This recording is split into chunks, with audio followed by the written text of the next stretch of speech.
기도하고 시작하겠습니다. 하나님 감사합니다. 오늘 또 이렇게 하나님께서 진주교회 우리 대학 청년부와 함께 말씀 앞에 설 수 있도록 허락해 주셔서 감사합니다. 이 시간 통하여 하나님이 또 우리에게 말씀하고 싶으신 것들 말씀하여 주시고 또 은혜 누릴 수 있는 시간이 되게 해주세요. 감사합니다. 예수님 이름으로 기도합니다. 아멘. 우리 사랑하는 또 진주교회 대학 청년부 여러분 만나서 반갑습니다. 직접 뵙고 이렇게 같이 교제하면서 또 이렇게 한 호흡 안에서 이렇게 같이 호흡하면서 이렇게 하고 싶은데 상황이 또 상황인지라 이렇게밖에 또 만날 수 없지만 이런 상황 가운데서 동일하게 또 하나님의 은혜는 동일하게 흘러갈 수 있을 거라고 확신합니다. 자, 이번 주제가 굉장히 또 너무 좋은 프레임을 깨고 예수님께로. 그게 무슨 의미냐고 하면 그 프레임이 예수님께로 가는 길을 막는다는 얘기잖아요. 우리가 가지고 있는 틀, 내가 가지고 있는 상식, 내가 가지고 있는 어떤 이런 이제 기준들, 이런 것들이 하나님께로 나아가는데 발목이 잡히고 자꾸 걸림이 된다는 얘기예요. 그러니까 기존에 우리가 가지고 있었던 프레임을 가지고 하나님 앞에 나아가는데 도움이 됐더라면 이 고민을 안 했을 텐데, 우리가 지금 프레임을 깨야 된다라고 하는 말은 뭐냐면 지금 가지고 있는 어떤 신앙적인 개념들 혹은 이런 마음의 태도, 우리의 생각들이 예수님께로 나아가는데 자꾸 걸림이 된다는 거예요. 사람이 뭔가를 시도할 때요, 하다가 안 되면 다른 방법으로 바꿔봐야 되잖아요. 근데 계속 그 방법을 쓰면서 왜 안 되지 이러고 있으면 그건 다른 방법이 없어요. 그건 맞아야 돼요. 대안이 없는 거예요. 방법을 바꿔야죠. 안 됐으면 이 방법으로 안 되면 저 방법으로도, 결론과 목적이 예수님께로 나아가는 게 분명하다라고 하는 결론을 가지고 있으면 될 때까지 수단과 방법을 가리지 않고 시도해야 되는데, 둘 중 하나 아니겠어요? 방법을 바꾸는 그 결론보다 내가 가지고 있는 프레임을 깨지 않는 게 더 중요하든지, 아니면 그렇게까지 나아갈 마음이 없든지, 둘 중 하나 아니겠냐는 거죠. 우리가 정말 예수님께로 나아간다고 하는 분명한 표대와 방향성을 가지고 있다면 안 되면 다른 방법을 취해서라도 될 때까지 매달리는 이런 태도가 먼저 있어야 돼요. 이게 첫 번째 프레임이에요. 우리의 될 때까지 하지 않는, 찔끔 몇 번 시도하고 해보다가 그냥 에이 안 되는구나 하고 포기해버리는, 어떤 것도 그런 식으로 해서 가능하게 되어지는 영역이 없어요. 공부도 마찬가지고 운동도 마찬가지고 모든 영역이 다 그런 그 정도의 시도들, 내게 맞는 방법을 찾고요.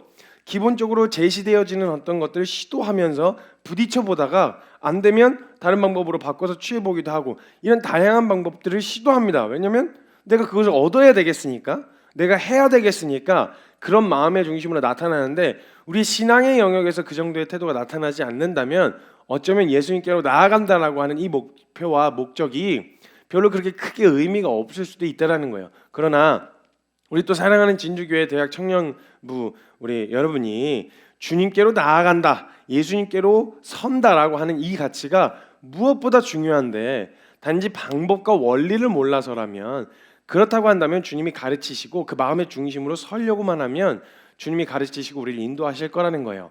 그래서 먼저는 우리가 정말 하나님을 사랑하는가라고 하는 질문 앞에 먼저 서서, 우리가 사랑한다고 말했는데 대충 암묵적으로 도장을 찍어놔 버렸잖아요. 하나님 사랑해? 뭐 사랑해. 이렇게 찍어놔 버려서 이게 진짜 사랑하면 나타날 수 있는 반응들, 진짜 사랑하는가를 점검하고 확인이 되면 되어질 수 있는 영역들도 이걸 대충 암묵적으로 그렇다 치고 넘어가다 보니까 이게 확인이 안 돼서 나타나는 우리의 삶의 태도들이 있을 수 있단 말이죠. 그래서 정말 우리가 하나님을 사랑하는가, 사랑한다면 나타나야 될 반응들이 우리에게 있는가, 이걸 통해서 점검하고 나면 사랑하는 예수님께로 나아간다는데 뭐가 걸림이 되겠어요? 이 질문 앞에 우리가 먼저 함께 좀 서는 시간이 됐으면 좋겠습니다. 여러분께 먼저 질문을 던지고 싶은데, 여러분 정말 하나님 사랑하십니까? 정말 사랑하세요? 이 말에 대해서 이렇게 어렵게 대답하지 않아요. 근데 하나하나 꼬치꼬치 캐보면서 너 정말 너한테서 이런 모습이 있는데 너 정말 사랑하는 사람 맞아? 너 진짜 주님 사랑하는 사람 맞아? 이렇게 얘기하기 시작하면 그럼 자꾸 그럼 어쩌라는 거야? 이렇게 된단 말이에요. 정리가 안 된 채로 사랑하냐는 질문에 사랑해야 된다라고 대답을 한다고 배웠어요. 사랑하냐고 물으면 사랑한다고 말해 라고 배웠단 말이에요. 그러니까 진짜 사랑하는가에 대한 마음의 중심의 점검과 이런 태도들 확인 없이 사랑하니까 사랑한다고 해야 되는구나. 너 정말 구원의 확신이 있냐? 그러면 잘 모르긴 하겠는데 구원의 확신이 저 때만 해도, 저 교회에서 배울 때만 해도 구원의 확신이 있냐고 하면 좀 구원의 확신이 있다고 대답해야 되는 줄 알았어요. 안 그러면 진짜 뒤지게 맞았거든요. 그러니까 그렇게 해야 되는 건 줄 알고 그렇게 해왔는데 진짜 의미를 제대로 모른 채, 진짜 거기서 이야기하는 의미를 모른 채 자꾸 사용하다 보니까 당연히 그 의미를 알면 자연스럽게 나타날 반응들이 내게는 나타나지 않는 거죠. 그럼 거꾸로 자꾸 질문을 되찾는 거예요. 아니, 사랑한다는 건 안 건드려. 사랑하는데 왜 이러냐는 거지. 하나님을 주님을 따르고 싶은데 왜 이러냐는 거죠. 근데 그 전에 먼저 본질적인 거 먼저 점검을 하고 가야 된다는 거예요. 그래야 우리의 태도와 우리의 현상을 설명할 수가 있다는 거죠. 여러분, 사랑이라는 것은요, 성경에서 말할 때 사랑에 대한 개념은요, 단지 우리가 쉽게 이해하는 어떤 연애 감정 정도를 사랑이라고 이야기한 적이 없어요. 사랑은요, 모든 감정을 다 포괄하는 아주 포괄적인 개념이에요. 큰 개념이라는 거죠. 단지 좋아하는 연애 감정만이 아니라 사랑했을 때 오게 되어지는 여러 가지 감정의 반응들이 있어요. 사랑하기 때문에 질투가 되기도 하죠. 사랑하기 때문에 아프기도 해요. 사랑하기 때문에 화도 나고요. 사랑하기 때문에 슬픔이 있는 거예요. 단지 사랑이라는 개념이 질투, 시기, 미움, 그다음에 열정, 이런 여러 가지 감정의 개념들과 섞여서 통용돼서 사용되어지면 안 돼요. 사랑이라는 건 이걸 포괄적으로 아우르는 개념이라는 거죠. 근데 우리가 단지 연애 감정만을 우리가 생각하는 그런 연애 처음 초기 증상 있잖아요. 막 그런 증상을 사랑이라고 생각하고 있어서 나타나는 오해들이 있다라는 거예요. 그냥 감정이 타오르다가 꺼져버리면 없어지는 걸 사랑이라고 생각하는 거예요. 아니에요. 감정의 유무와 상관없이 좋은 긍정적 감정이든 부정적 감정이든 상관없이요, 사랑이라고 하는 속성은 그거에 영향을 받는 속성이 아니에요.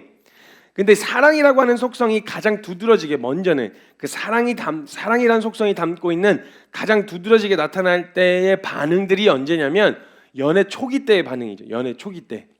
그래서 우리가 쉽게 사랑을 그런 개념으로 이해하고 있지만 이거는 초기 단계이고요. 사랑의 초기 단계라고 보면 되고요. 깊이 나아가면 나아갈수록 이런 감정, 뜨거운 감정에 의해서 영향받는 게 아니라 사랑 자체가 감정을 컨트롤할 수 있는 나중에 수준에 이를 수 있다라는 거예요. 근데 연애 초기 때만 해도요, 이 사랑이라고 하는 속성을 가장 잘 설명하는 몇 가지 요소들이 있는데요. 그런 거 있잖아요. 봐도 또 보고 싶은 그런 거. 보고 헤어졌는데 또 보고 싶은. 그래서 보고 헤어졌는데도 영상 통화를 하고 밤새도록 저렇게 잠들기 전까지 전화를 귀에다 올려놓고 이렇게 침대에 누워가지고 핸드폰 이렇게 올려놓고 하다가 잠이 들기도 하고 이러는 그런 정서들이 막 나타나는 거죠. 근데 인간이 유한하잖아요. 인간이 유한한 것처럼 이 감정의 영역, 이 감정의 뜨거운 열정적 반응들 역시 짧고 굵게 나타난다는 거예요. 너무 유한하게 나타난다는 거죠. 그러니까 우리가 하나님을 사랑할 때 이런 속성이 없다라는 건 아니에요. 연애 초기의 반응들이 없다는 건 아닌데 문제는 이 반응이 우리가 유한한 것만큼 너무 짧게 나타난다는 거예요. 근데 우리가 뭘 자꾸 사랑해서 뭘 자꾸 기대하냐면 이런 반응을 자꾸 기대하는 거죠. 그러니까 짧고 굵게 나타나고 사라지는 이런 반응들이만 기대하다 보니까 오랫동안 신앙생활하는 모태 신앙들은 이런 정서들이 금방 사그러들어서 없어졌잖아요. 이런 반응이 나타나지 않으니까 난 마음을 잃어버렸다, 사랑이 식었다, 이렇게 생각할 수 있다는 거예요. 아니, 언제 결혼하고 나서도 자꾸 연애 초기 때의 반응을 자꾸 기대하면 안 되죠. 그럼 초기 때의 반응이 나타나지 않는다고 부부 사이가 사랑 안 하는 거예요? 그렇다고? 그건 아니잖아요. 사랑의 또 다른 속성으로 나타나게 되는 거예요. 더 깊은 사랑의 속성으로 나타날 수 있는 거죠. 더 깊이 알아가는, 그리고 그 안에서 평안함과 안정감을 찾을 수 있는 이런 사랑의 반응들이 나타나는데 초기 단계에서만 나타나는 이런 반응들을 우리가 자꾸 기대하니까 이런 반응들이 나타나지 않으면 자꾸 오해하게 되어지는 거예요. 하나님의 사랑. 근데 생각해 보세요. 인간이 유한한 것처럼 하나님의 우리를 사랑하시는 사랑이 인간이 유한한 것처럼 짧고 굵었으면 어떡할 뻔했어요.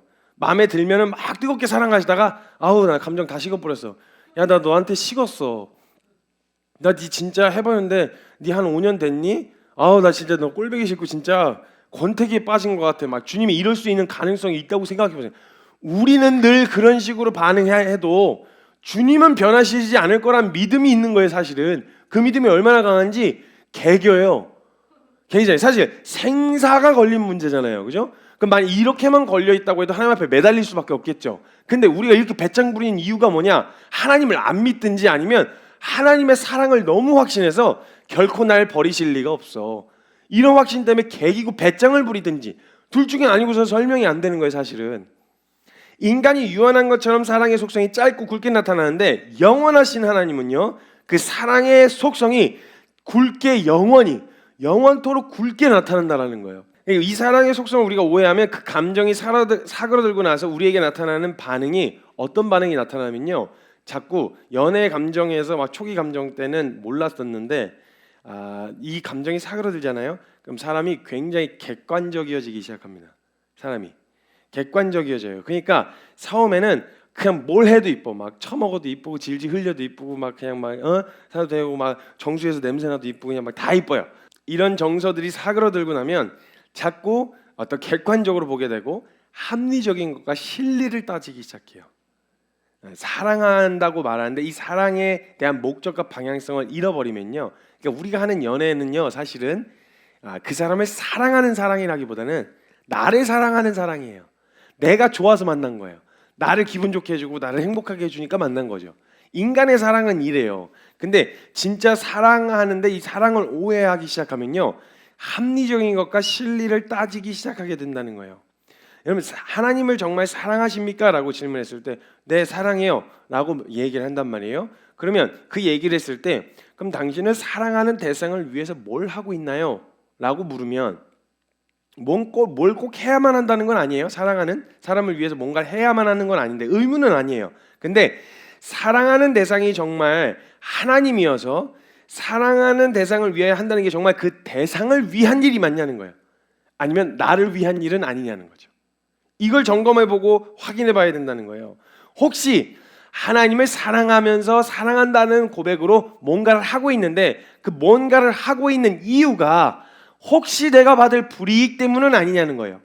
예를 들면 믿지 않으면, 사역하지 않으면, 주일 성수 제대로 하지 않으면, 봉사하지 않으면 내게 떨어질 불이익, 믿음 없다는 소리를 듣는다거나, 혹은 하나님 진짜 이렇게 제대로 안 믿다가 나 지옥에 떨어지면 어떻게 해? 천국 못 가면 어떻게 해? 이런 두려움, 내게 당할 불이익 때문에 믿고 뭔가를 하고 있지는 아니하는 거죠. 만약 그게 이유였다면 우리가 하는 모든 것들이 과연 하나님을 사랑해서 하는 일이라고 볼 수 있냐는 거예요. 좋아요. 그러면 내 불이익 때문에 하는 건 아니었더라도 나의 이익 때문에 한다고 해도, 예를 들면 사람들의 인정과 평판, 그래서 사람들의 시선, 내가 좋아하는 사람들과의 모임 등 그게 아니고도 하나님을 사랑하는 동기가 아니더라도 얼마든지 할 수 있는 다른 동기가 있어서 하고 있는 건 아니었냐는 거예요. 그건 역시 그럼 하나님을 사랑해서 하고 있는 일이라고 말할 수 있냐는 거죠. 다 좋아요. 근데 그것을 통해서 여러분 내게 이득이 전혀 없더라도, 이걸 한다고 내게 뭐 상황이 바뀐다거나 환경이 달라진다거나 내가 기분이 좋다거나 이런 게 없더라도 계속 유지할 일이냐는 거예요. 교회 사역, 봉사, 아니면 저와 여러분이 하는 뭐 관계, 이런 것들이 주님이 아니고서라도 할 일이었냐, 아니 내게 떨어지는 이득이 없다고 하더라도 할 일이었냐는 거죠. 주님을 사랑한다는 이유만으로 하고 있는 일이었냐는 거죠. 정말 사람의 인정과 평판 그런 게 없어도 내가 그렇게 하는 것이 구원받고 천국 가는 일에 전혀 도움이 되지 않는다고 해도 그 일을 계속할 수 있냐는 거죠. 사랑의 기본적인 전제는요, 자발성입니다. 그리고 능동성이에요. 그 자발성은 굉장히 능동적으로 사람을 움직이게 해요. 여러분, 좋아하는 일을 하라고 할 때는요, 하라 마라 하지 않아도 돼요. 시간 나는 대로 해요. 그죠? 게임 좋아하는 사람은 해라 마라, 제발 좀 너 하루에 한 시간이라도 좀 머리 식히면서 게임 좀 해야 되지 않겠니? 뭐 이런 얘기 안 해도 돼요. 그냥 지가 알아서 시간 비면 가서 해요. 핸드폰을 너 진짜 너 너무 시대에 뒤떨어지는 것 같아. 핸드폰을 좀 해. 해서 좀 만지고 이렇게 해서 좀 놀아. 이렇게 하라고 하지 않아도요, 사람은요 하고 싶은 마음이 생기면 어떻게든 짬을 내서라도 해요.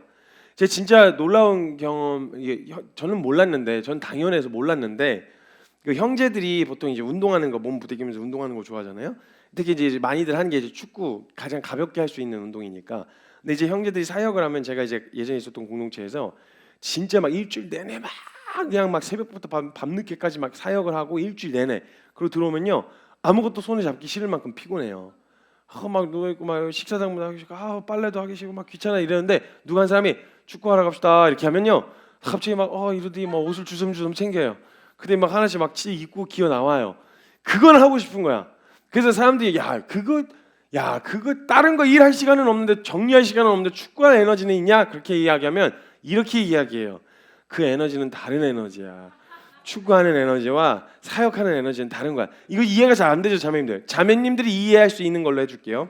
자, 뭔가를 먹었어요. 뭔가를 막 먹었는데 진짜 이해가 안 되는 게 막 먹었는데 디저트를 먹겠다 그러면 또 막 이러는 거예요. 자매들이 막 디저트 먹겠다 그러면 그 저도 궁금해서 물어봤어요. 아니 아까 꽉 찼다며, 더 이상 못 먹겠다며. 그럼 항상 하는 이야기가 있어요. 간식 배하고 밥 먹는 배하고는 다르다. 원하면요, 여러분 과학적으로도 그게 증명된 거 알아요?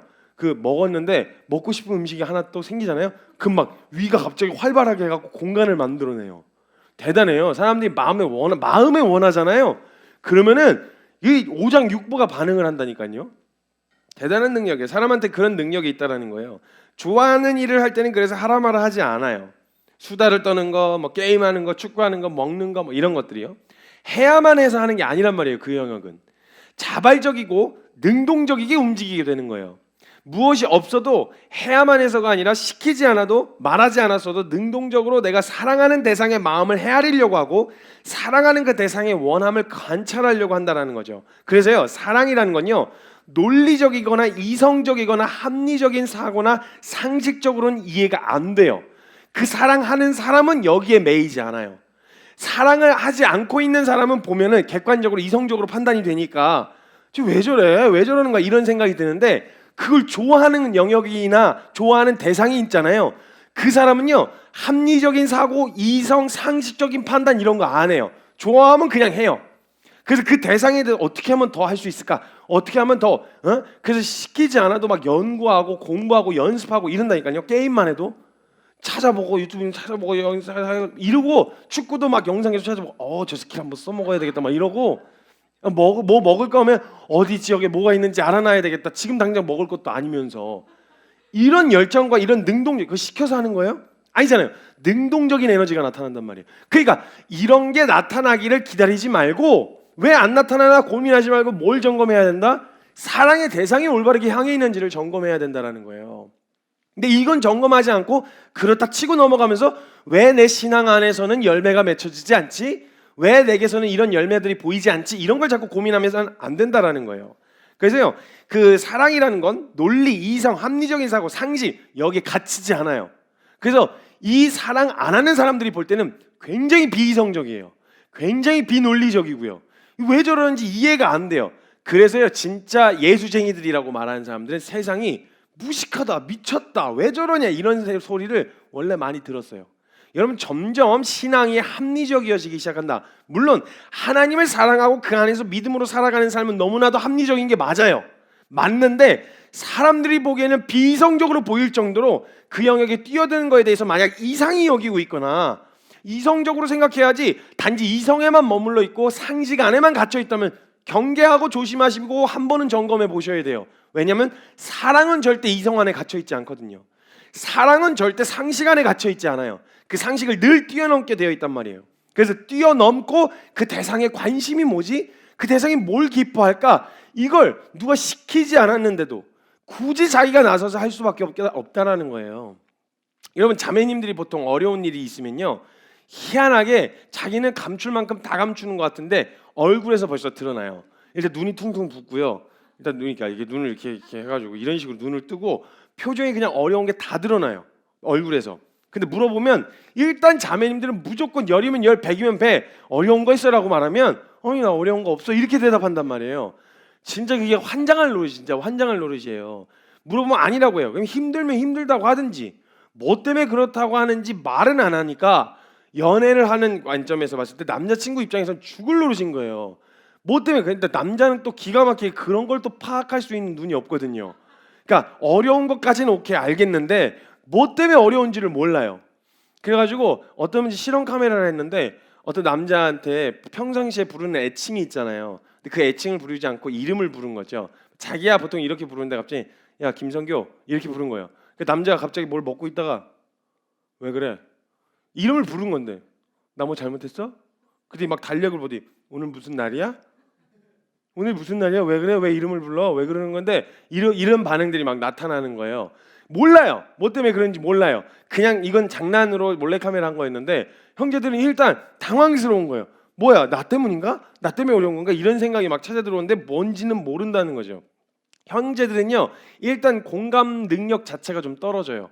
남자들끼리 뭔가 이렇게 막 어렵고 힘든 일 있으면 뭐 친한 친구들끼리 얘기도 하고 그런데 있는데, 뭐 무슨 일 있어? 이렇게 물은 다음에 그 이야기를 막 들으면서 공감을 주고 어머 너무 힘들겠다 뭐 이런 거 안 해요. 형제들끼리는 그런 거 안 한단 말이에요. 그래서 뭐 안 믿는 친구들은 왜 그래, 너 안 좋은 일 있냐? 술이나 한잔 하러 가자 뭐 이렇게 한다든지, 뭐 얘기하다가 뭐 스트레스 받고 뭐 표정 안 좋으면 밥이나 먹으러 가자 뭐 이렇게 한다든지, 이런 식으로 공감보다는 그냥 알아서 어차피 혼자서 풀릴 일인데 내가 위로해 준다고 위로가 될 것도 아니라는 생각이 들기도 하고, 그래서 그냥 놀아요. 같이 놀아줘요. 같이 있어주고. 근데 이 그 형제들의 공감 능력이 떨어지는데 자매들이 이 공감을 자꾸 기대하면 이 쉽지 않아져요. 쉽지 않아. 근데 이게 가능한 시기가 있어요. 언제냐면 연애 초기 때예요. 연애 초기 때는요, 표정이 안 좋으면요, 그게 뭔지를 딱 한 번에 알아차리지는 못해요. 그런데 계속 쑤셔요. 이것 때문에 그래? 저것 때문에 그래? 혹시 나 때문에 그래? 뭐 때문에 그래? 누가 괴롭혔어? 짜증나게 했어? 힘들었어? 배고파? 막 이런 식으로 여러 개를 찔러봐 가지고 뭔가 걸릴 때까지 물어봐 준단 말이에요. 이런 열정이 나타난단 말이에요. 연애 초기 때. 근데 이런 게 가능할 때가 있는 게, 그래 연애 초기 때 그런 반응이 나타나는데 왜 그런 거냐면, 그게 이제 뇌에서 이 도파민이라고 하는 물질이 있어요. 연애 감정을 담당하는, 연애 쪽을 담당하는 이런 물질이 분비가 되는데, 그러니까 한마디로 말하면 연애 초기 때는 환각 상태라는 거예요. 그러니까 제정신이 아닌 상태, 환각 상태라는 거죠. 그러니까 그 제정신이 아닌 상태에서는 이게 막 공감해 주려고 하고, 어머 왜 그래, 진짜 나쁜 놈이네 막 이렇게 공감해 주려고 하고 막 이런단 말이죠. 근데 이것도 얘기하면서 제가 좀 억울한 게, 남자 쪽에서는 이걸 또 해야 된다고 막 하도 난리를 치니까, 주변에서 막 SNS나 이런 데서 막 여자들의 마음을 공감해 줄 때는 막 이렇게 해줘야 되고 그 자기 편이 되어주는 걸 기대하는 거다 막 이런 얘기를 해서 열심히 공감해 주고, 역으로 나도 공감 받고 싶어서 막 이야기를 하면서 막 표정 안 좋고 왜 그래? 뭐 남자가 이렇게 멘탈이 약해? 약간 막 이런 식으로 나오면 되게 억울해요. 오늘 좀 짜증나요. 그거 솔직히 좀. 그거 남녀 뭐 이런 거 갖고 하려고 하는 게 아닌데 그런 거 좀 억울하고 짜증난다는 거예요. 어찌됐건. 근데 이런 환각 상태에서는 이게 가능하다라는 거죠. 왜 그래? 뭐 이런 거 묻고 이렇게 하는데, 이게 조금 이제 가시잖아요. 이 환각 상태가 좀 가시고 제정신으로 돌아오기 시작하면 그때부터는 아주 이성적이고 합리적인 판단을 자꾸 내리려고 해요. 그래서 뭔가 어렵다 그러면 남자는 빨리 이 상황을 도와줘야 될 것 같고 해결해 줘야 될 것 같은 이상한 이런 정서가 있어요. 그런 부담감이. 내가 뭔가 이걸 해결해 줘야 된다. 그래서 얼른 그 여자가 이 말도 안 되는 상황에서 벗어나서 감정에 휘둘리지 않고 얼른 이걸 합리적인 결론을 도출해내서 빨리 마음을 정리하기를 바라는 마음으로 판단을 해주는 거예요. 예를 들면 막 회사에 막 진짜 왜 그러니? 그 사람이 뭐 자꾸 괴롭히고 맨날 나한테만 뭐라고 하는 것 같아. 그래서 그 이제 그런 식으로 얘기하면 자매들이 원하는 건 뭐예요? 공감이죠. 진짜 너무 왜 그런데? 새끼 한번 내가 한번 만나? 데리고 나와 막 연락해봐 막 씨발 이렇게 해주는 걸 기대하는 거잖아요. 근데 형제들은 이제 조금 이제 이 도파민이라는 물질이 이제 조금 진정이 되고 제정신으로 돌아오면 이 상황에서 어떻게 좀 합리적인 결론을 도출할 수 있을까를 고민해요. 그러다가 야 생각해봐, 그 사람이 사람이잖아. 괜히 그러겠어? 괜히 건들 거 없는데 건들겠어? 너도 문제가 좀 있는 거야. 그 사람 눈에 뭐 보이는데 이 영역에 있어서 뭔가 이렇게 좀 걸리적거리는 게 있었던 거야. 너도 내가 봤을 땐 너도 잘못이 있어. 이런 식으로 막 했다. 그러면 어때요? 기분이. 와, 이 사람 정말 날 사랑하는구나. 정말 이 사람이 날 사랑해서 합리적인 결론에 이르게 해주려고 날 배려해 주는 거, 막 이런 느낌이 들어요? 아니죠. 이 사람 뭐야? 왜 이래? 이런 생각 들 거 아니에요. 그리고 물어도 자매들한테 물어도 별일 아니라고. 그럼 자꾸 마음을 감추게 되겠죠. 걔는 물어도, 왜냐면 또 그렇게 반응할 거니까. 그러니까 물어도 대답을 안 하는 거예요. 근데 자매님들도 이유가 있다고 하더라고요. 그러니까 자꾸 물어서 이렇게 어려운데, 어려운 이유가 되게 지가 봐도 되게 사소한 거야. 그래서 이걸로 어려워하는 것 자신이 또 싫어. 이런 걸로 이러고 있는 내가 또 너무 싫어. 그러니까 너 때문에 화난 거 아니야. 나 때문에 그래. 이런 거 갖고 막 이렇게 나 때문에 그래. 그럼 냅둬야 되는데 왜 뭐 때문에 그러는데? 그냥 냅두라고 나를 좀 막 이렇게 반응하게 자꾸 되는 거죠. 그렇게 생각하는 내가 너무 싫고, 그런 걸로 삐진 내가 너무 싫고, 그런 걸로 막 사소한 걸로 막 질투하고 있는 내가 너무 싫은 막 이런 마음 때문에 그런 거예요. 나도 막 그냥 쿨하게 해주고 싶고 막 그런 쿨한 여자들도 있잖아요, 기준이. 그러니까 또 그렇게 해주고 싶은데 그게 안 되니까 막 어려운 거죠. 어찌됐건 이런 상황에서 자꾸 이성적으로 이야기하거나 판단하고 이야기하면 전혀 그 마음이 공감이 안 될 뿐만 아니라 마음은 자꾸 다치게 되어지고 그리고 서로에게서 사랑을 확인할 수가 없게 되어진다는 거예요. 이렇게 되면요, 사랑을 느끼기보다는 서운함을 느껴요. 알아, 네 말이 다 맞아. 그래, 네 잘났다 이런 말이 나와요. 이제 나중엔 네 말이 맞아. 야, 이거 이렇게 해야 되는 거 아니야? 네가 잘못한 거잖아. 너가 이렇게 하면 안 되는 거잖아. 이성적으로 다 맞고 다 맞는 이야기인데 그 합리적인 사고와 이성적인 판단이 아니라 그냥 밑도 끝도 없이 내 편이 돼줬으면 좋겠고 내 이야기에 공감을 해줬으면 좋겠다라는 그런 마음인 거잖아요. 그렇게 하면 사랑이란 것을 느낄 수 있다고 생각하니까 그런 거잖아요. 그럼 만약에 여러분 사랑이란 개념이 합리적이고 이성적인 판단으로 가능한 거였으면 하나님이 우리를 사랑하셔서 선택하신 판단은 이성적이에요? 합리적인가요? 실리를 따졌을 때 이게 정말 이성적인 판단이에요. 그래서 사랑 안 하는 사람들은요, 하나님 그래 말도 안 돼. 에이 그게 무슨 픽션 소설에나 나온 이야기지. 이게 무슨 아니 자기 하나밖에 없는 아들을 뭐 이게 아니 투자할 만한 가치가 있어야 투자를 할 거 아니야. 근데 그런데도 뭐 이렇게 사랑해서 아들 내어준다는 말이 무슨 말이야? 합리적인 사고로는 절대 이해가 안 되는 거예요. 근데 이걸 사랑해보면 알아요. 사랑을 해보면 절대 그게 합리적인 사고와 이성적인 판단에 갇혀 있지 못한다는 걸 알게 되어져요. 근데 희한하게 하나님이 사랑한다는 이 사랑에 대한 부분은 분명 우리가 받았다고 말하는 사랑은 합리적이지 않고 이성적이지 않잖아요. 근데 그 사랑받은 거에 대해서는 그냥 사랑받았대. 왜? 내가 받는 거니까. 근데 희한하게 왜 사랑하려고 하면은 왜 이렇게 합리성과 실리를 따지냐는 거예요. 희한하게 우리는 신앙생활을 할 때요, 그런 비이성적인 것 같아 보이는 합리적이지 않은 것 같아 보이는 사랑을 받았다고 말하는 건 되게 쉽게 이야기하는데 그런 사랑을 받았으니까 우리 이제 그런 사랑으로 주님 사랑하자라고 말하는 건 왜 이렇게 합리성을 따지냐는 거예요. 왜 이렇게 진리를 따지냐는 거예요. 꼭 그렇게까지 해야 돼요? 그게 옳은 거예요? 꼭 그렇게 해야만 믿음이에요? 이런 얘기들을 하면서 자꾸 진리를 따진다는 거예요. 합리적인 신앙생활이 잘못됐다는 말이 아니에요. 그게 맞을 수도 있어요. 근데 한번 이렇게 생각해 보시죠. 크리스마스에 관련된 굉장히 유명한 그 동화처럼 있는 예화가 있어요. 뭐냐면 그 아주 사이가 너무 좋은 사랑하는 너무 서로 사랑하는 부부가 있었어요. 부부가 있었는데 이 부부가 크리스마스를 맞이해서 남편은 아내에게, 아내는 남편에게 선물을 주고 싶은 거예요.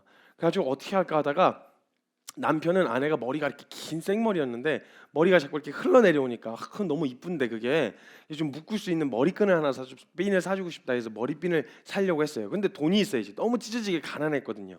그래서 어떻게 할까 하다가 자기가 가지고 있는 알맹이만 남은 시계가 있었어요. 이 시계를 팔아서 아내의 머리핀을 사줘야 되겠다 해서 근방에 가갖고 이제 시계를 팔고 핀을 사줬어요. 샀어요. 그래서 이제 크리스마스 선물 준비하고 있었고 아내는 남편한테 아내 뭐 해줄 수 있을까? 뭘 내 사랑하는 남편에게 뭘 해줄까 이렇게 고민을 하는데 생각해 보니까 손목 시계인데 시계에 끈이 없어가지고 이 시계에 끈이 없어서 계속 이렇게 품 안에 넣고 다니는 걸 본 거예요. 그래서 손목 시계 끈을 사줘야 되겠다 해서 돈이 없으니까 자신의 머리카락을 잘라서 이걸 팔아가지고 손목 시계 사준 거예요. 그리고 나서 둘이 크리스마스 때 서로를 위한 선물을 딱 꺼냈어요. 그래서 남편이 먼저 딱 꺼내는데 이게 핀인 거예요. 열어보니까. 근데 이거 어떻게 해? 그래서 이거 어떡하지 이러면서 이제 머리를 딱 벗었는 두건을 벗었는데 머리가 빡빡 밀린 거죠. 그래서 왜 머리가 왜 그렇게 된 거냐고 막 이렇게 했더니 당신 선물 사려고 하면서 선물을 딱 꺼내는데 손목시계 손목시계 끈을 꺼낸 거예요. 이걸 딱 서로 받았다고 생각해 보세요. 여러분 여기서 동화가 여기 이렇게 하면서 서로의 사랑을 확인하면서 이렇게 아름답게 끝나요. 근데 여러분 여기서 그 동심을 좀 파괴해 봅시다. 합리적이고 실질적인 실리를 따지면서 이 이야기를 한번 들어봅시다. 지금 이 선물 서로에게 필요해요, 안 필요해요? 그럼 뭐 해야 돼요? 환불해야 돼요. 그럼 이제 물어야죠. 야, 이렇게 안 맞나? 우리 이렇게 안 맞아? 야, 영수증 챙겼어? 일주일 이내로 환불 가능한 이거 영수증 챙겼어? 빨리 가서 바꿔와. 빨리 영수증 챙겨갖고 빨리 환불해갖고 이렇게 따지지 않았을까요? 근데 그런 이야기까지 만약에 합리적인 걸 따졌으면 그런 것까지 챙겨야 되잖아요, 그죠? 근데 여기서 그런 얘기로 할 필요가 없어요. 서로의 사랑을 확인한 걸로 충분한 거예요. 이걸로 이 스토리는 그걸로 매듭짓기에 충분한 거예요. 독자들의 마음이 진짜 합리적인 이런 결론을 만약에 이 동화에서 내렸더라면 독자들이 역시 현실적이야, 너무 감동적이다 이렇게 감동받겠어요? 아니죠.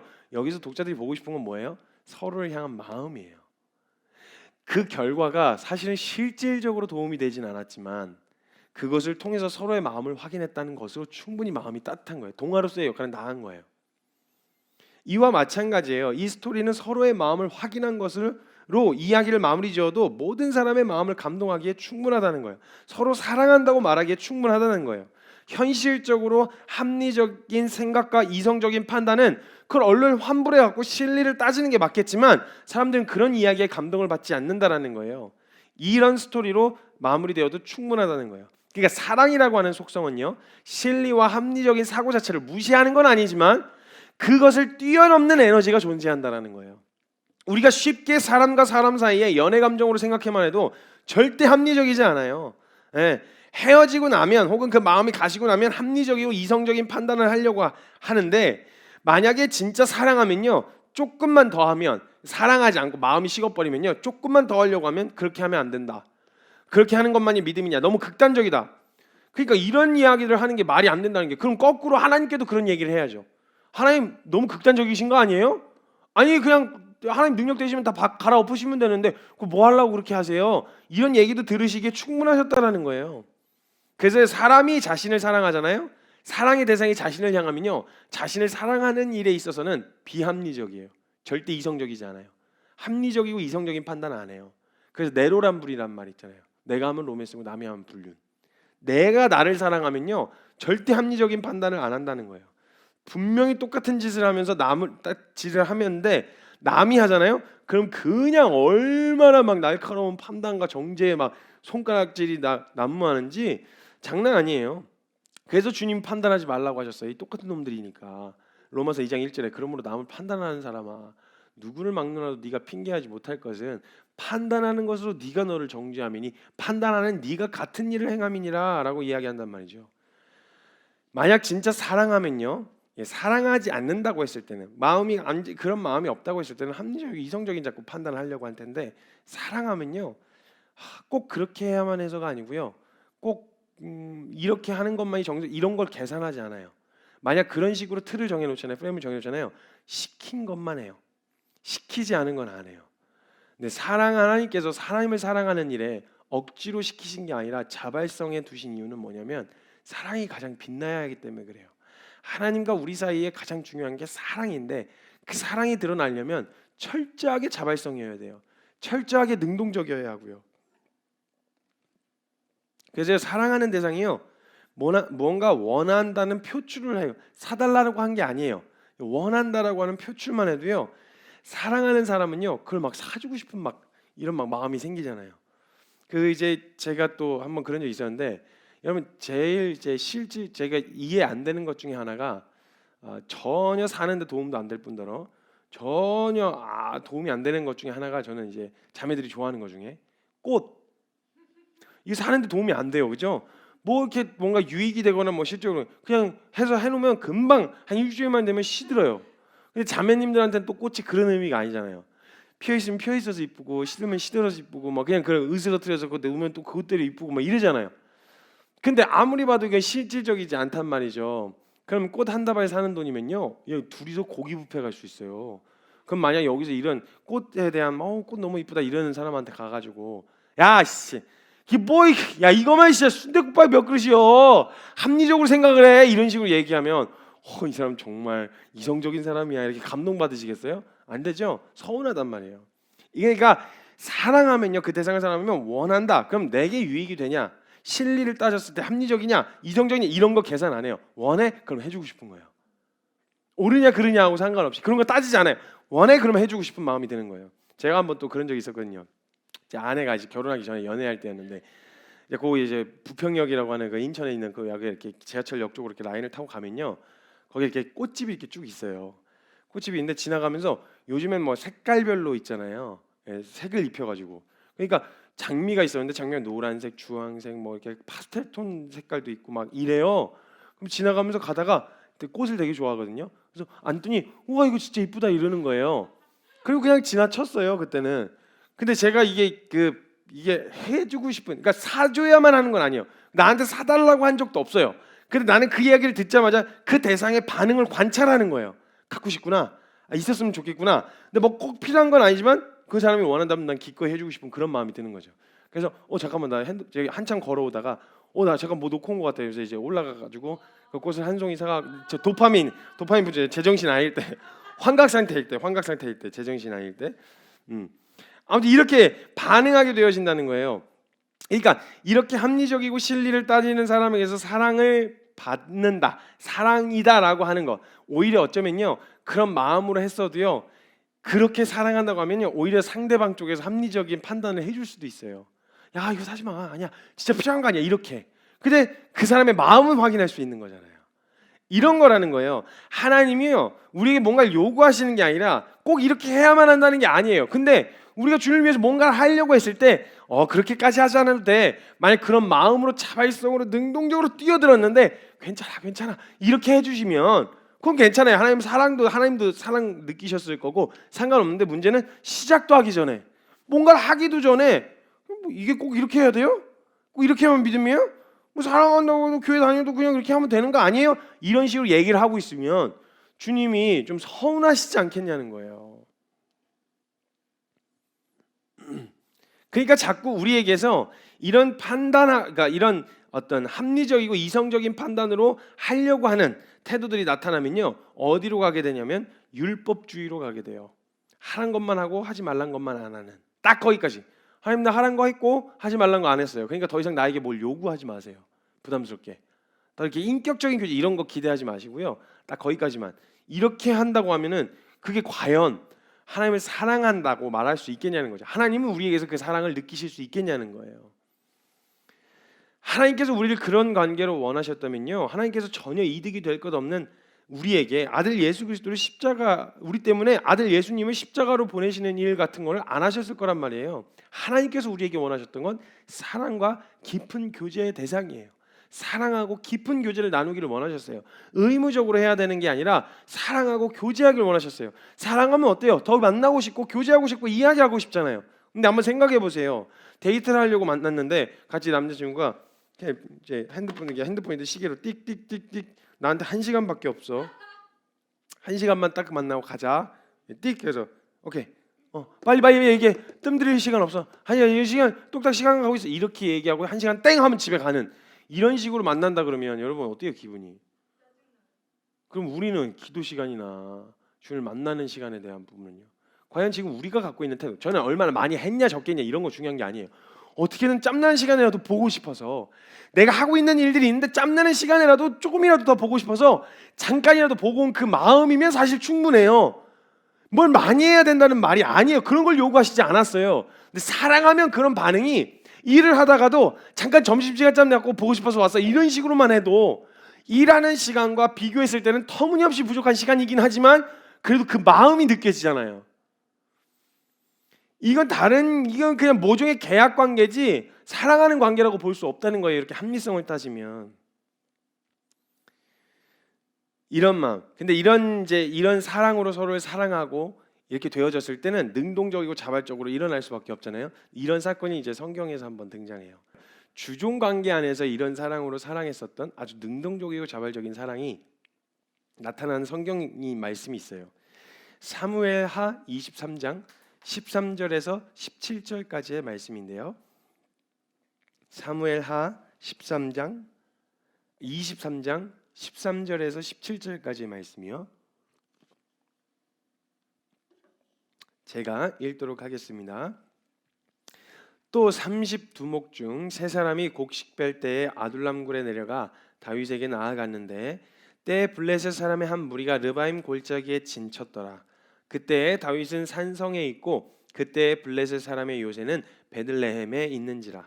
다윗이 소원하여 이르되 베들레헴 성문 곁 우물물을 누가 내게 마시게 할까 하매 새 용사가 블레셋 사람의 진영을 돌파하고 지나가서 베들레헴 성문 곁 우물물을 길어 가지고 다윗에게로 왔으나 다윗이 마시기를 기뻐하지 아니하고 그 물을 여호와께 부어드리며 이르되 여호와여 내가 나를 위하여 결탄코 이런 일을 하지 아니하리이다. 이는 목숨을 걸고 갔던 사람들의 피가 아니니까 하고 마시기를 즐겨하지 아니하니라. 새 용사가 이런 일을 하였더라. 다윗에게는요 다윗 주변에는 용맹한 장수들이 있었어요. 용맹한 장수들이 있었는데 8절부터요 23장을 보면 8절부터 다윗의 용맹한 새 용사 최측근 새 용사가 나와요. 그리고 그 새 용사에 속하지는 않았지만 24절부터 39절까지 해당되어지는 30용사가 나와요. 근데 지금 등장하는 그 세 사람이요, 이 본문 말씀에 등장하는 세 사람이 요 30용사 중에 세 사람이었어요. 정확하게 이름이 밝혀지지는 않았는데 그 용맹함이요, 그 장수들의 용맹함이 다윗 곁에 있을 때 빛을 발하기 시작했어요. 그들이 다윗의 충신이 되어가지고 목숨걸과 함께 전장을 누비면서 통일 이스라엘 왕국의 주역들이 됐거든요. 근데 그냥 개개인으로 봤을 땐 싸움이 전투력이 굉장히 높았던 사람들이었는데 그냥 혼자 내버려뒀으면 도적질이나 하는 깡패 정도였을 거예요. 근데 다윗 옆에 있으니까 이게 빛을 발한 거예요, 그 능력이. 그래서 통일 이스라엘 왕국을 건국하기는 굉장히 핵심 주력이 됐던 사람들이었어요. 그 다윗이 아니어도 용맹했지만 그 사람들이 향방 없는 용맹함이 다윗을 만나서 통일 이스라엘의 건국을 이끌어내는 주역들이 됐다라는 거예요. 그래서 그들은 다윗과 함께 이곳저곳을 같이 누비면서 용맹함을 막 떨쳤어요. 성경에 특별하게 나타난 건 없지만 하나님의 일하심이 전제되어 있었지만 아주 충성스럽게 곁을 지키면서 함께 그 역경을 이어갔었던 거예요. 그래서 다윗에게서요, 왕이 될 수 있다는 그런 가능성이 보이지 않았을 때도 끝까지 함께 도망자 있을 때도 같이 쫓아다녔던 장수들이었단 말이에요. 그래서 장수들은요, 다윗에게 최측근 장수들은 다윗을 누구보다 잘 알고 있었어요. 다윗의 마음을 헤아릴 줄 알고 정말 사랑하는 사이였어요. 정말 신뢰하고 사랑했다라는 거예요.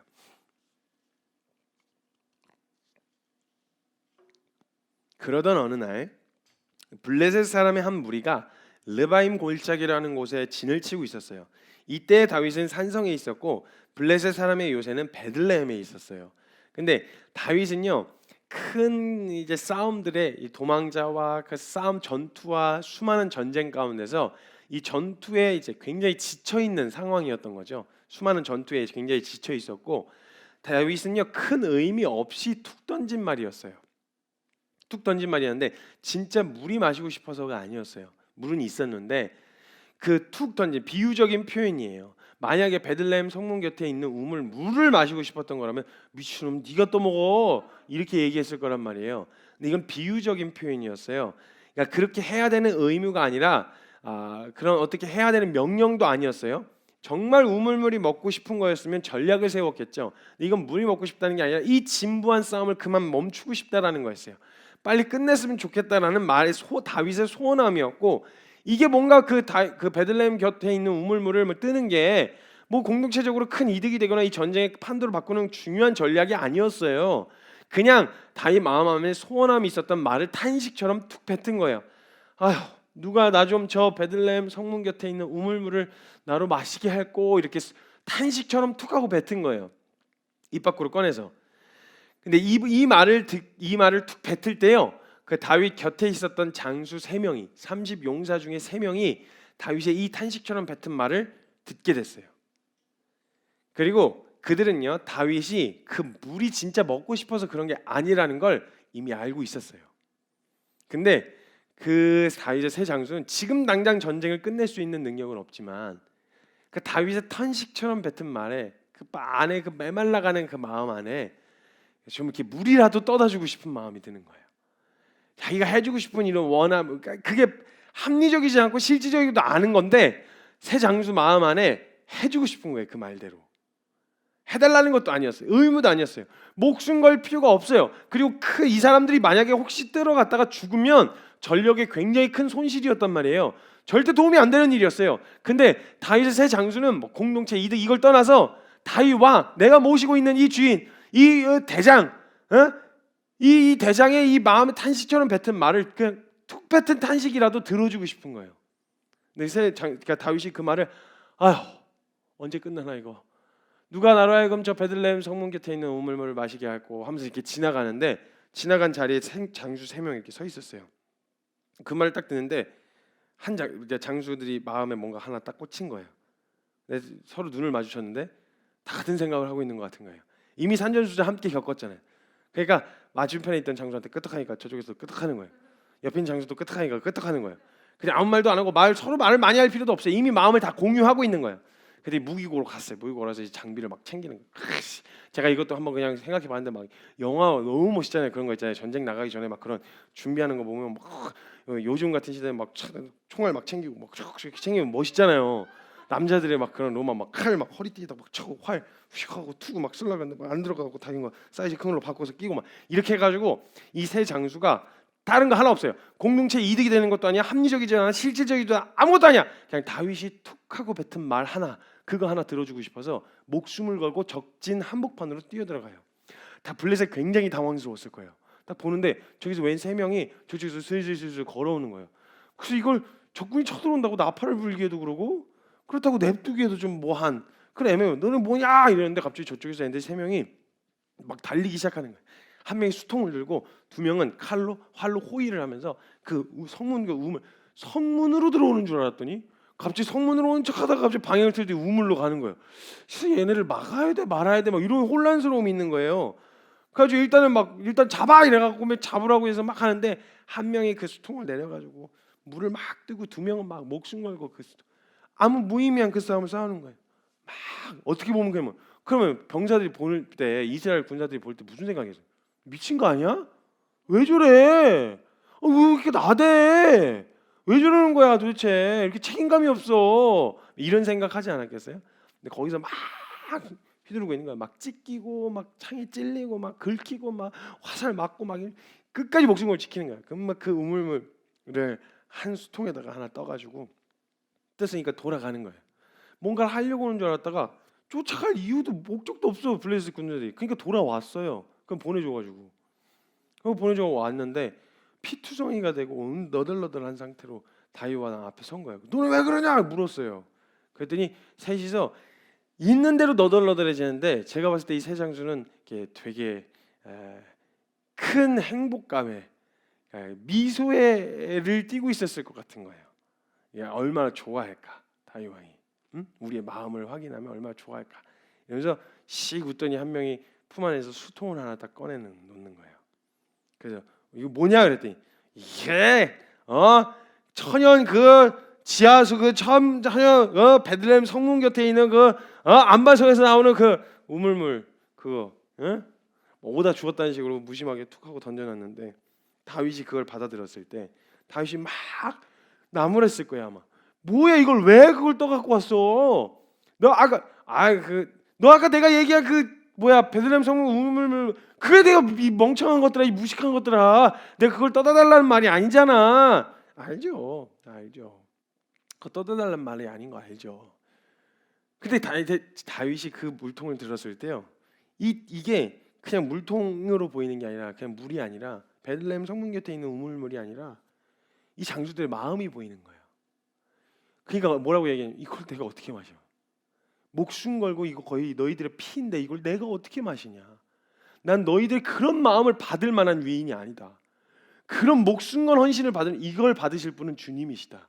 이렇게 해서 그걸 주님 앞에 드려요. 아마도 이 과정을 겪었을 때요 다윗은요 장수들의 마음을 봤을 거예요. 아마도 다윗 안에 이런 마음이 들 거예요. 막 뭐라고 나무라긴 했지만 야 진짜 전쟁 한복판에서 얘네들은 내 뒤를 맡길 수 있는 애들이다. 뭐든지 맡길 수 있는 애들. 그런 신뢰요.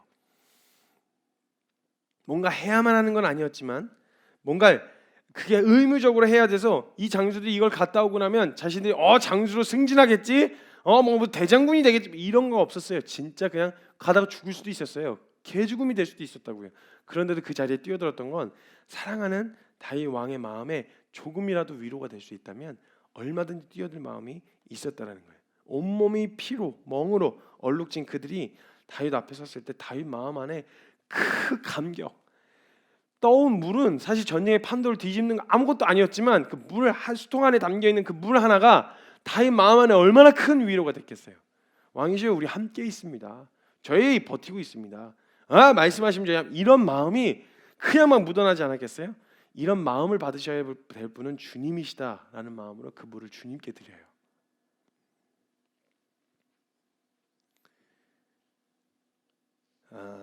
잠언 25장 15절 말씀에 잠언 25장 13절 말씀에 이런 말씀이 있어요. 충성된 사자는 그를 보낸 이에게 마치 추수하는 날의 얼음 냉수 같아서 능히 그 주인의 마음을 시원하게 하느니라. 저는 오늘 메시지를 전하면서요 하나님께서 여러분에게 직접 명령하신 건 아니에요. 이렇게 해야 돼 저렇게 해야 돼. 그럼 이상하잖아요. 속 보이고 없어 보이잖아요. 그렇지 않지 그렇게 말씀하신 적은 없고 의무도 아니지만요. 저는 하나님을 사랑한다고 고백하는 우리 사랑하는 성도들에게, 우리 청년들에게 도전하고 싶은 게 있어요. 더 합시다. 더. 뭔가 사랑한다면요 덜 할 걸 찾지 않아요. 어떻게 하면 덜 할 수 있을까를 찾지 않아요. 더 할 걸 찾죠. 사랑하는 대상이 웃을 수만 있다면, 행복해할 수만 있다면, 기뻐할 수만 있다면 더 하려고 한다는 거예요. 내가 뭔가를 정해놓고 이걸 더 하세요, 저걸 더 하세요 정하진 않았어요. 근데 내 마음이 알잖아요. 내가 알잖아요.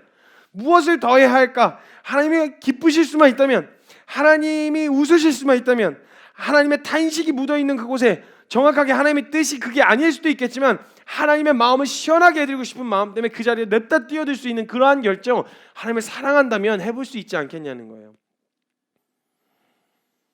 이 하나님께서 잃어버린 어린 양의 비유에서 한 마리를 잃어버리면 99마리의 양을 들여다 두고 찾아 나서신다고 하셨잖아요. 99마리가 귀하지 않아서가 아니라 그 한 마리가 한 마리의 가치가 너무 귀한 거예요. 같이 따라 나섰다가 목숨을 잃으면 어떻게 하나 이런 생각이 드는 거예요. 그런데 목자의 마음을 아는 사람이라면요, 찾아달라고 이야기하지 않아도 목자의 마음이 어디가 있는지 알잖아요. 그러면 그 양을 같이 찾아 나서는 거예요. 그래서 현장으로 잃어버린 영혼들을 찾아서 현장으로 가는 이유가 그것 때문이에요. 거기에 있어야만 해, 뭐 의무적으로 해야 돼 이게 아니고요. 하나님의 마음이 거기 있는 거예요. 온통 내가 사랑하는 주님의 마음의 탄식 소리가 돼. 나 때문에 즐거워하시고 사랑하는 하나님의 교회들이 세워진 걸로 기뻐하시지만 아직까지 잃어버린 영혼들 때문에 하나님의 탄식 소리가 들리는 거예요. 그걸 보면은 탄식. 그럼 그 마음을 아는 사람은 다른 거 못해요. 하나님 마음 아프세요? 제가 갈까요? 제가 가서 그 하나님 마음 전해줄까요? 자원해서 능동적으로 뛰어들 수밖에 없게 되어진다는 거예요. 이게 하나님을 사랑하면 나타나는 태도라는 거예요. 종교라고 하는 프레임, 믿음으로 사는 건 이런 거야. 이렇게 해야 돼. 이렇게 살아야만 해. 이렇게까지 하는 건 너무 무모한 거야. 이런 프레임 다 갖다 버려버리고요. 정말 사랑한다면 사랑하는 주님을 위해서 무언가 더 해보려고 하는 이런 태도가 진주 교회 안에서 이게 막힘없이 함께 공동체 안에 그런 분위기가 되어졌으면 좋겠어요. 무모해 보이지만 사랑하는 사람들이 모인 거잖아요. 주님 사랑한다고 고백하는 사람들이 모인 거잖아요. 그러면 어떻게 하면 덜 해도 되는지, 그렇게까지 하지 않아도 될 방법을 찾지 말고 정말 공동체에서 함께 힘써서 어떻게 하면 사랑하는 주님이 우리 때문에 기뻐하실 수 있을까? 어떻게 하면 하나님 마음을 시원하게 해드릴 수 있을까를 함께 고민하는 그런 공동체가 되어졌으면 좋겠어요. 그런 마음으로 선다면 주님이 정말 우리 신뢰하시고 주님의 사랑과 그 마음을 우리에게 동일하게 표현해 주시지 않겠냐는 거예요. 꼭 그렇게 해야만 한다는 어떤 실리, 내게 이득이 떨어지지 않아도 사랑하는 것으로, 사랑하는 대상이 기뻐한다는 그 이유만으로도 충분히 그렇게 할 이유가 되어지는 그런 마음이라면 저는 마음껏 시도해도 된다고 저는 생각합니다. 마음껏 뛰어들어서 더 해봅시다. 사랑하는 주님이 기뻐하실 수만 있다면 주님을 위해서 그렇게 한번 뛰어드는 자리에 함께 설 수 있었으면 좋겠습니다. 이 시간 잠깐 같이 함께 좀 기도했으면 좋겠는데요. 함께 기도할 때 여러분들이 말하는, 여러분들이 상식이라고 말하는 합리적이라고 하는 말이 맞을 수도 있어요. 그렇게까지 하지 않아도 천국 갈 수도 있을지도 몰라요. 꼭 그렇게까지 헌신하고 과격하게 살지 않아도요 괜찮을 수도 있어요. 근데 정말 사랑한다면요, 적당히 믿어도 천국 갈 수도 있어요. 몰라요. 그건 제가 할 수 있는 범위가 아니니까 몰라요. 그런데 사랑한다면 이성적인 생각, 논리적이고 합리적인 선택보다 사랑하기 때문에, 사랑하니까, 그것 때문에 내가 떨어질 무엇이 없더라도 사랑하니까 기꺼이 그렇게 해볼 수는 없겠냐는 거예요. 아버지의 마음을 그렇게 몰라줄 수 있느냐는 거죠. 하나님 아버지의 마음이 어떤지. 제가 자식이 생기고 보니까요, 아들일 적에 떼부리면서 나 힘들다, 나 어렵다, 나 위로받고 싶다라고 했는 이런 마음으로 막 부모님한테 떼를 부렸었어요. 아버지한테. 아들일 적에. 근데 저는 몰랐어요. 아버지가 되고 나서도 아버지도 누군가에게 위로받고 싶은 마음이 있었다라는 걸. 힘들고 지치고 어려운 이 마음을 누구에게 말하고 싶지 않아서 말을 안 하고 있었던 게 아니라는 걸 제가 아버지가 되고 나니까 알겠더라고요.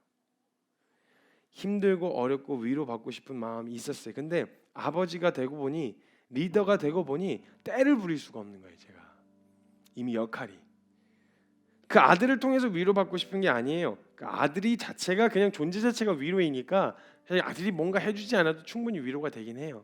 힘들어도 견디게 되긴 해요. 어떤 아버지가 아들에게 위로해 달라고 왜 나를 위로해 주지 않냐고 얘기하는 아버지가 어디 있겠어요. 그러니까 이런 걸 부탁하겠어요? 부탁 안 한다는 거죠. 그렇다고 아버지 마음이 아프지 않은 건 아니잖아요. 그렇다고 힘들지 않은 것도 아니고요.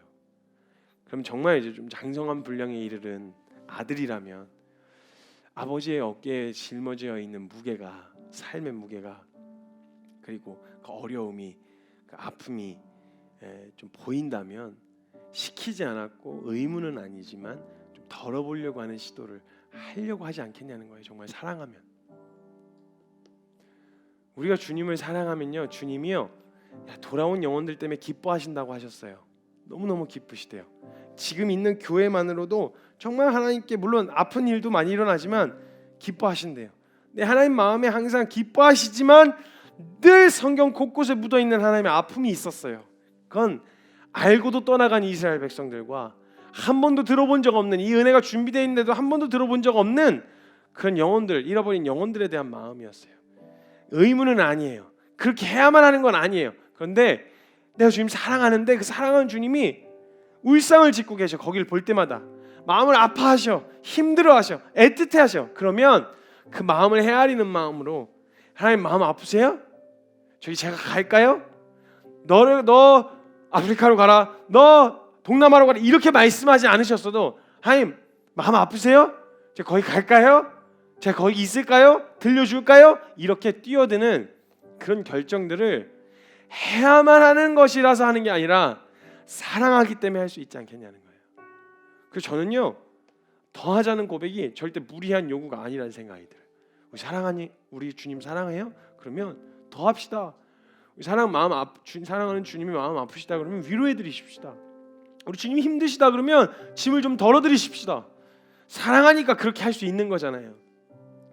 주님을 위해서 조금 더 불편해 볼 용기 없으시냐는 거예요.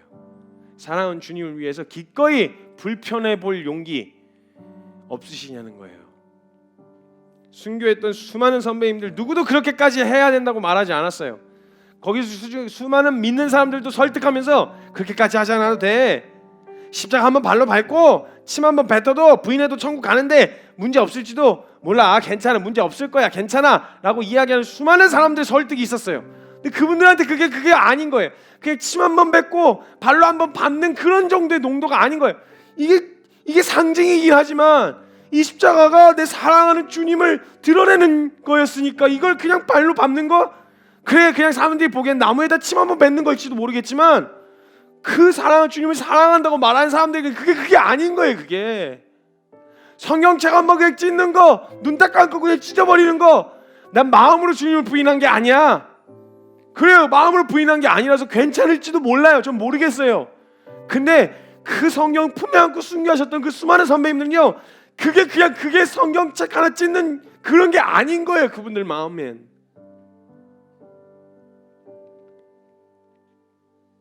그걸 못하겠는 거야. 내 사랑하는 주님의 얼굴이 자꾸 오버랩돼가지고 한 번만 눈 딱 감으면, 신사참배 한번 하면 네 가족들이 편할 수 있어. 너희 교회 성도들이 편하다고 이야기하는 목사님들이 와서 주기철 목사님 설득하는데, 주기철 목사님이 그냥 눈 딱 한 번만 감고 그냥 고개 한번 숙일까? 라고 하려고 숙이려고 하면 그게 그냥 고개 숙이는 정도가 아닌 거예요. 다 무모하다 그랬어요. 다 극단적이라 그랬어요. 그 사람들이 파면시켰어요. 목사직을 유지하기 위해서 한 것도 아니고요, 사람들한테 인정받고 박수 받으려고 한 것도 아니고요. 근데 사랑하는 주님 앞에서 그렇게 할 수가 없었던 거예요. 그 극단적인 결정. 남들은 극단적이라고 말할 수 있지만요, 하나님은요, 어쩌면 하나님도 그러셨어요. 괜찮아, 기철아, 괜찮아, 내가 그냥 넘어갈게, 괜찮아, 한번 이렇게 어쩌면 주님도 그렇게 하셨을 수도 있어요. 근데 그 목사님이 안 되는 거예요. 그게 못 하겠는 거예요. 고개를 못 숙이겠는 거예요. 밥 먹으면서 신용만이라도 하라는데도 그것도 안 되는 거예요. 주님이 그걸 의무적으로 시키셨겠어요? 너 그런 핍박 가운데서도 무조건 절대 고개 숙이거나 딴 눈 팔면 너 안 돼, 이렇게 하신 적이 없어요. 지금 그냥 기다리셨어요. 보고 계셨어요. 근데 그 수많은 믿음의 선진들이 다 그걸 자발적으로 선택해서 간 거예요. 분명 거기 가면 그런 꼴 당할 거라는 거 아는데도 자원해서 갔어요. 그것을 통해서 하나님은 그 믿음의 선진들의 믿음의 고백들을 통해서, 걸음들을 통해서 사랑을 보지 않으셨을까요? 그런 사랑으로 주님 앞에 함께 서자는 거예요. 이게 과연 무리한 요구일까요? 이게 너무 무모한 걸음일까요? 이걸 극단적이라고 말할 수 있을까요? 사랑한다면, 우리 사랑하는 마음으로 우리 함께 좀 결단하면서, 하나님, 저 주님 가르쳐 주시면요, 운만 띄우셔도요, 내가 사랑하는 주님 마음에 있는 이야기를 운만 띄우셔도 저 해요. 뚜렷하게 해야만 하니까 하는 거 말고요, 하나님 마음의 원함을 표출만 해주셔도 저 그냥 해요. 그러니까 알려주세요, 가르쳐 주세요. 이렇게 구할 수 있는, 담대하게 순종해야 할 영역을 주님 앞에 묻고 구할 수 있는 우리 그런 마음으로 신앙생활 해보면 어떨까요? 그냥 간신히 유지하는 그런 거 말고요, 교회 주일날 왔다 갔다 하는 그런 정도의 수준 말고요, 주님이 말씀하신 영역, 굳이 의무가 아니더라도 그냥 뛰어들 영역들, 순종해야 될 영역을 구하고 적극적으로 찾는 이런 태도가 우리에게 나타난다면 여러분, 정말 행복한, 정말 신나는 믿음의 삶이 되지 않을까요? 우리 그런 마음으로 결단하면 좀 주님 앞에 나아갑시다. 교회가, 진주교회 함께 그런 공동체가 됐으면 좋겠어요. 그래, 우리 찾자, 구하자, 두드리자, 우리 순종해야 될 말씀을 찾아서 우리 그 자리에 뛰어들자, 함께 믿음의 삶을 격려하고 세워갈 수 있는 그런 청년 공동체가 되어졌으면 좋겠어요. 이 시간 기도하실 때 각자의 고백으로, 각자의 기도로 주님 앞에 함께 기도하시며 나아갔으면 좋겠습니다. 기도합시다. 하나님 감사합니다.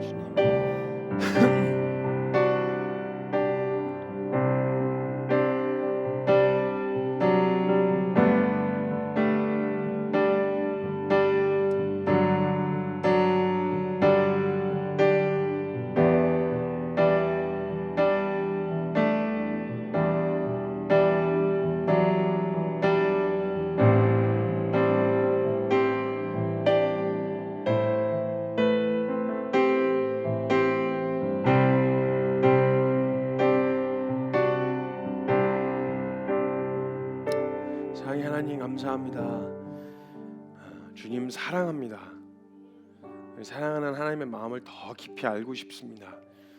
더 해야 된다, 더 뛰어들어야 된다, 극단적인 헌신을 해야만 한다, 그래야만 믿는 거다, 이런 내용이 아니라 내가 사랑하는 주님을 더 알고 싶어 뛰어들고 싶은 거고, 더 깊이 교제하고 싶어서 그 자리에 나아가는 것이고, 더 깊이 사랑하고 싶어서 하나님 그 마음을 알고 싶어서 주님 그 교제의 자리에 나아가고 싶은 것입니다. 하나님 더 하겠습니다. 더 주님 알려주십시오. 하나님 마음을 우리에게 더 가르쳐 주십시오. 우리 그런 마음으로 함께 세워갈 믿음의 공동체 되게 하실 주님만 기대하겠습니다. 우리 사랑하는 진주교회 주님 축복하여 주시고, 우리 본 청년들이, 대학 청년부가 함께 그 믿음의 자리에 뛰어들어서 주님을 향해 같이 뛰어나가는, 같이 달려나가는, 남들은 무모하다고 극단적이라고 손가락질 받아도 주님 사랑하는 마음으로 더 뛰어들 수 있는 그런 믿음의 공동체 될 수 있도록 주님 지키시고 보호하여 주시옵소서. 감사합니다. 그렇게 세우실 주님을 찬양하고 높여드리며 살아계신 우리 구주 예수 그리스도의 이름으로 감사하며 기도드리옵나이다. 아멘.